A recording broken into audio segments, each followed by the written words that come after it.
Ngunit na pinag-usapan at talaga namang inabangan ng maraming fans ang isa na namang malaking collaboration ng dalawang bigating network sa bansa na ABS-CBN at GMA7 matapos na opisyal ng inanunsyo at pumirma ng kontratang It's Showtime sa GMA.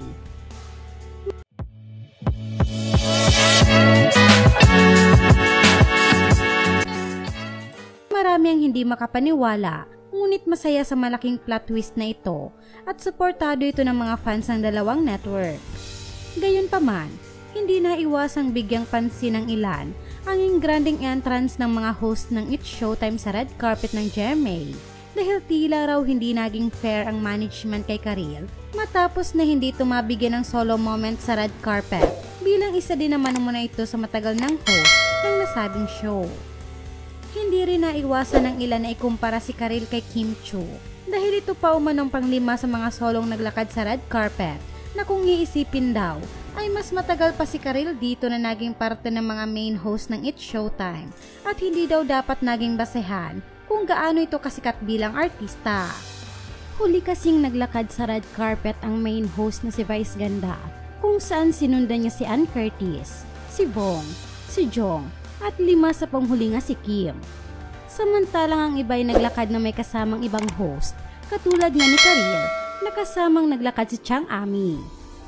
Gayunpaman, mailan man na nasaktan para kay Karil, ngunit makikita sa post ng host singer na hindi ito big deal sa kanya at masaya siya na kasama niyang naglakad sa red carpet ang nanay-nanayan niyang si Chang Ami. Post ni Karil: "Honored to be with my real life tita, ang Chang ng bayan, Tita Ami Perez, who has been in the noontime game since kwarta or kahon. If you know the kiss game, comment down below. Hahaha. Thank you GMA. #Showtime sa GMA." Samantala, narito nga ang iba't ibang komento ng mga netizens tungkol dito. Karil deserves more airtime din. She's been with the show for so long already, pero lagi na lang siyang nasa gilid.